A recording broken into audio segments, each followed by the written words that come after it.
वैशाली देवी के लिए उनका घर एक किला था और उस किले की रानी वही थी। पुराना हवेली नुमा मकान, भारी लकड़ी के दरवाजे, दीवारों पर टंगे पुश्तैनी फोटो और हर कोने में फैली उनकी हुकूमत की चुप्पी। उसी घर में अशोक ने आंखें खोली थी और उसी घर में उसकी शादी के बाद निमिका कदम रखकर आई थी। निमिका ने जब पहली बार उस घर की देहरी लांघी थी, तब उसके चेहरे पर डर नहीं, बल्कि उम्मीद थी। उसे लगा था कि शादी सिर्फ दो लोगों का रिश्ता नहीं, बल्कि दो दिलों और दो परिवारों का मेल होती है। लेकिन वह नहीं जानती थी कि यह घर उसके लिए परीक्षा की सबसे कठोर पाठशाला बनने वाला है। वैशाली देवी ने पहली ही नज़र में तय कर लिया था कि निमिका उन्हें पसंद नहीं है। वजह कोई ठोस नहीं थी, न ज्यादा सुंदर, न ज्यादा पढ़ी लिखी, न ही ज्यादा चतुर। लेकिन शायद यही उसकी सबसे बड़ी कमी थी कि वह सरल थी, और वैशाली देवी को सरल लोग कमजोर लगते थे। शादी के तीसरे दिन ही उन्होंने ताना मार दिया था, हमारे घर की बहुएं ऐसे नहीं रहती, थोड़ा ढंग सीख लो। निमिका ने सिर झुका लिया, मुस्कुरा दी और चुपचाप रसोई में चली गई।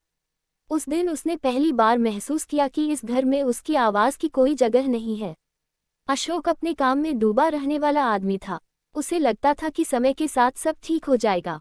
वह माँ की सख्ती को अनुशासन कहकर टाल देता और निमिका की चुप्पी को सहनशीलता समझ लेता। लेकिन हर बीतते दिन के साथ वैशाली देवी की सख्ती बढ़ती गई। कभी खाने में नमक ज्यादा होने पर थाली फेंक दी जाती, कभी देर से उठने का आरोप, तो कभी मायके से कम दहेज लाने की बात। निमिका हर बार खुद को ही दोषी मान लेती। उसे लगता था कि शायद सच में उसमें ही कमी है। एक दिन वैशाली देवी ने घर के सारे गहने अलमारी से निकालकर गिनती की और अचानक शोर मचा दिया कि सोने की चेन गायब है। उनकी आंखें सीधे निमिका पर टिक गईं। घर में नहीं आए हो, हाथ साफ करना शुरू कर दिया। यह आरोप ऐसा था जैसे किसी ने उसकी आत्मा पर तेजाब डाल दिया हो। निमिका कांप गई। उसने सफाई देने की कोशिश की, रोई, गिड़गिड़ाई, लेकिन वैशाली देवी का दिल नहीं पसीजा।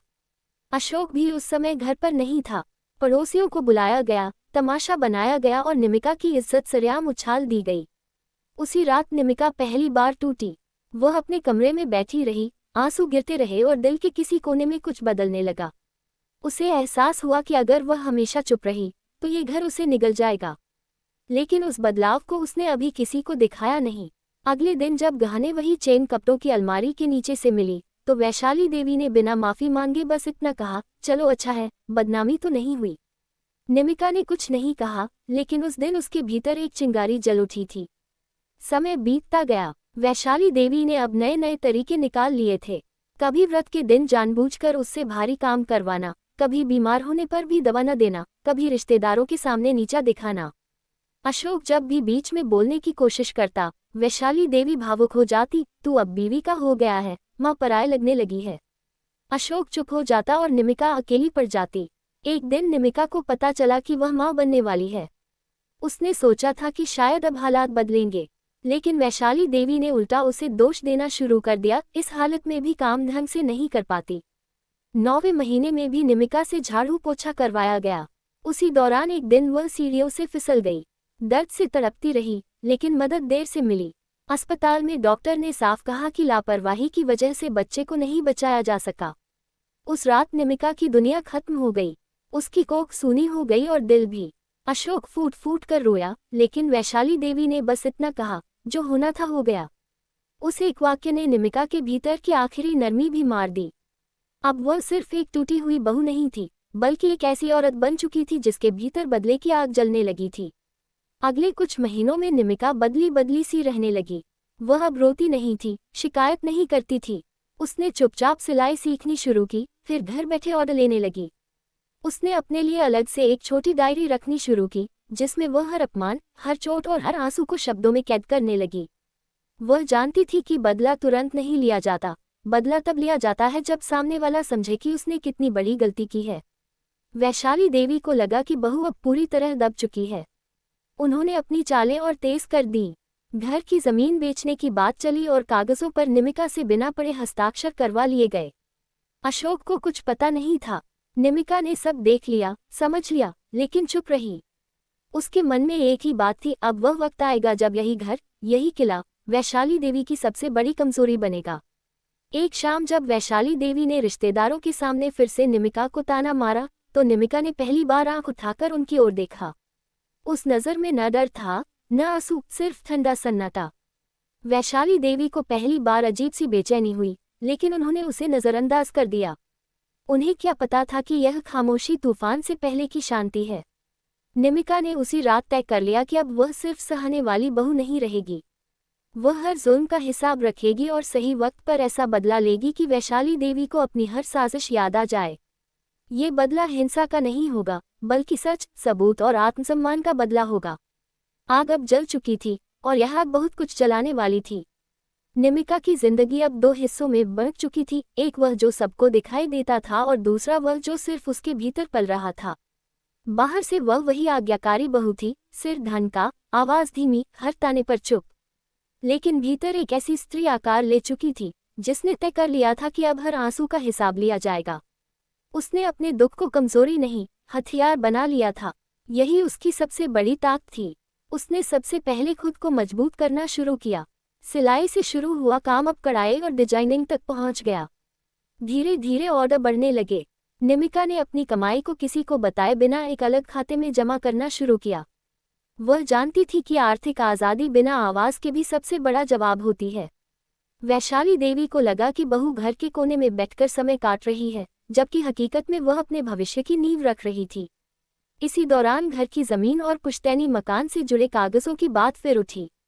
वैशाली देवी का छोटा भाई सुरेश अक्सर घर आने लगा। उसकी नज़र घर पर थी और दिमाग में लालच। निमिका ने एक दिन चाय परोसते हुए सुरेश और वैशाली देवी की धीमी बातचीत सुन ली, कैसे अशोक को अंधेरे में रखकर प्रॉपर्टी अपने नाम करानी है। उस पल निमिका के हाथ कांपे, लेकिन उसने कप नहीं गिराया। उसने तय कर लिया कि अब चुप रहना अपराध होगा, लेकिन बोलना भी सही वक्त पर। उस रात उसने अपनी डायरी खोली और पहली बार सिर्फ दुख नहीं, बल्कि सबूत लिखने शुरू किए। तारीख, समय, बातें, सब कुछ। उसने फोन में चुपचाप रिकॉर्डिंग करना सीख लिया। कई बार वैशाली देवी का असली चेहरा उसी रिकॉर्डिंग में कैद हो गया। बहू को नीचा दिखाते शब्द, अशोक को गुमराह करने की बातें और सुरेश के साथ साजिशें। हर रिकॉर्डिंग के साथ निमिका का डर कम और हौसला बढ़ता गया। अशोक को कुछ बदलता हुआ महसूस होने लगा। उसे लगा कि निमिका अब पहले जैसी नहीं रही, न रोती है, न शिकायत करती है, लेकिन उसकी आंखों में एक अजीब सी दृढ़ता है। एक रात उसने उससे पूछा, तुम ठीक तो हो? निमिका ने मुस्कुराकर कहा, अब ठीक होना सीख रही हूँ। अशोक समझ नहीं पाया, लेकिन उस वाक्य ने उसके दिल में हलचल पैदा कर दी। वैशाली देवी को भी बदलाव दिखने लगा। उन्हें निमिका की खामोशी चुभने लगी। उन्होंने ताने और तेज कर दिए, रिश्तेदारों के सामने और जहर उगला। एक दिन उन्होंने हाथ पार करते हुए कहा, जिसके नसीब में माँ बनना नहीं, वो क्या घर संभालेगी। उस दिन निमिका ने पहली बार पलटकर जवाब दिया, नसीब इंसान तय नहीं करता, माँ। कमरे में सन्नाटा छा गया। अशोक हैरान था और वैशाली देवी गुस्से से कांप उठी। इसके बाद घर में तनाव बढ़ गया। वैशाली देवी ने अशोक पर दबाव डालना शुरू किया कि वह निमिका को मायके भेज दे। अशोक उलझन में था। उसे माँ और पत्नी के बीच पहली बार साफ दरार दिखने लगी थी। उसी दौरान निमिका ने उसे धीरे धीरे सच के टुकड़े दिखाने शुरू किए, पूरी तस्वीर नहीं, बस उतना कि वह खुद सवाल करने लगे। यह उसकी सबसे समझदारी भरी चाल थी। एक शाम जब अशोक ऑफिस से लौटा, उसने माँ और मामा को प्रॉपर्टी के कागजों पर बात करते सुन लिया। पहली बार उसे शक हुआ। उसने सवाल किया तो वैशाली देवी ने बात टाल दी। उस रात अशोक सो नहीं पाया। उसने निमिका की आंखों में देखा और पहली बार उसे पीड़ा के साथ साथ साहस भी नजर आया। निमिका ने उसी हफ्ते अपने काम से कमाए पैसों से एक छोटा सा ऑफिस किराए पर लिया, सिर्फ अपने नाम से। यह उसका पहला बड़ा कदम था। उसने किसी को नहीं बताया। ये जगह उसकी आज़ादी का प्रतीक थी। वहां बैठकर वह न सिर्फ काम करती, बल्कि अपने अगले कदम की योजना भी बनाती। बदला अब भावनाओं का नहीं, रणनीति का रूप ले चुका था। इसी बीच वैशाली देवी ने एक और चाल चली। उन्होंने रिश्तेदारों में यह अफवाह फैला दी कि निमिका मानसिक रूप से अस्थिर है। इसका मकसद साफ था, अगर कल को वह कुछ बोले तो कोई यकीन न करे। लेकिन निमिका पहले से तैयार थी। उसने अपने डॉक्टर की रिपोर्ट्स, अपनी मेडिकल फाइलें और हर जरूरी कागज संभाल कर रख लिए थे। वह जानती थी कि सच्चाई को साबित करने के लिए कागज जरूरी होते हैं। घर में एक बड़ा पारिवारिक कार्यक्रम तय हुआ। दूर दूर से रिश्तेदार आने वाले थे। वैशाली देवी ने सोचा कि यही सही मौका है बहू को पूरी तरह बेइज्जत करने का। उन्होंने निमिका को रसोई और मेहमानों की सेवा में जानबूझकर उलझा दिया। लेकिन उन्हें क्या पता था कि निमिका ने उसी दिन अपनी सबसे बड़ी चाल चलने की तैयारी कर रखी थी। कार्यक्रम के बीच में जब सब हंस बोल रहे थे, तभी बिजली चली गई। अंधेरे में हलचल मची। कुछ मिनट बाद जब लाइट आई तो टीवी अपने आप चल पड़ा। स्क्रीन पर एक के बाद एक ऑडियो और वीडियो चलने लगे। वैशाली देवी की रिकॉर्डिंग, प्रॉपर्टी की बातें, बहू के लिए कहे गए जहरीले शब्द। कमरे में सन्नाटा पसर गया। अशोक का चेहरा सफेद पड़ गया। रिश्तेदार एक दूसरे का मुंह देखने लगे। वैशाली देवी चीख पड़ी, ये झूठ है। लेकिन अब झूठ को बचाने के लिए कोई आवाज नहीं थी। सबूत बोल रहे थे। निमिका धीरे धीरे आगे आई। उसकी आवाज कांप नहीं रही थी। उसने कहा, मैंने सहा क्योंकि मुझे लगता था कि परिवार बच जाएगा। लेकिन आज अगर मैं चुप रही तो किसी और की बेटी भी ऐसे ही टूटेगी। अशोक की आंखों से आंसू बह निकले। उसे अपनी गलती का एहसास हो चुका था। उसने माँ से सवाल किया और पहली बार माँ के पास जवाब नहीं था। ये पल निमिका की जीत नहीं, बल्कि उसकी सच्चाई की शुरुआत थी। बदले की आग अब सबके सामने जल रही थी। लेकिन कहानी यही खत्म नहीं होती। ये तो बस तूफान की पहली गड़गड़ाहट थी। वैशाली देवी हार मानने वालों में से नहीं थी। उनकी आंखों में अब पछतावा नहीं, बल्कि एक नई साजिश की चमक थी। निमिका ये देख समझ गई कि असली लड़ाई भी बाकी है।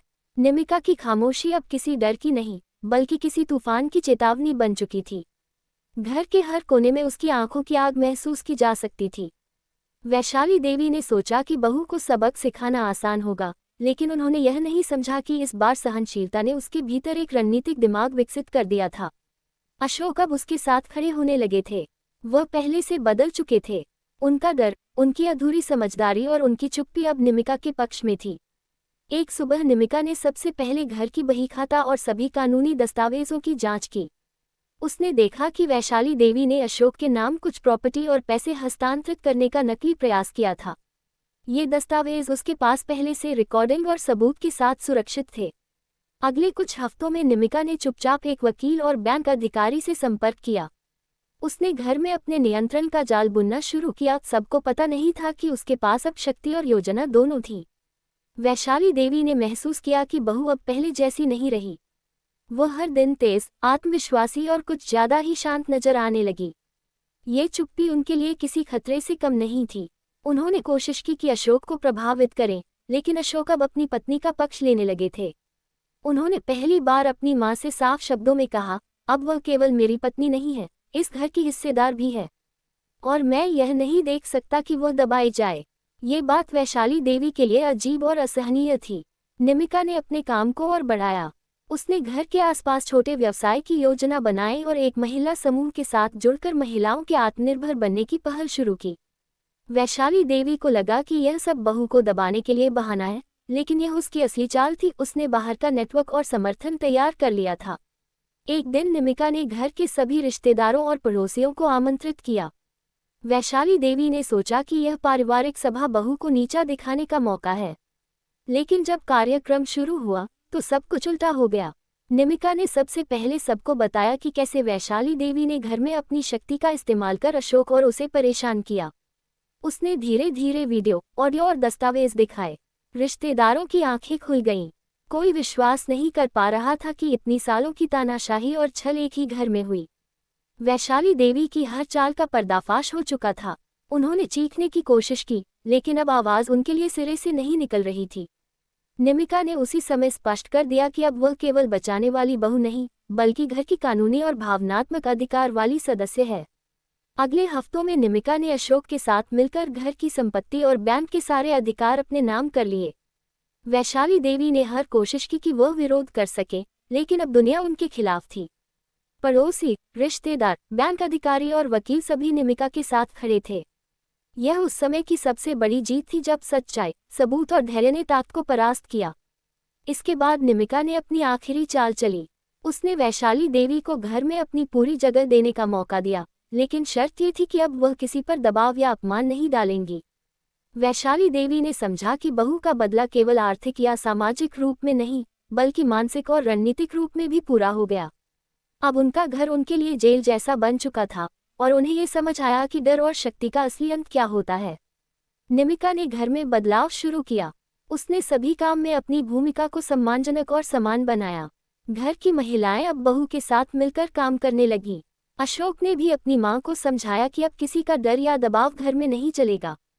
वैशाली देवी ने पहली बार महसूस किया कि उसका समय खत्म हो गया है और अब उसे अपने व्यवहार के लिए पछतावा करना होगा।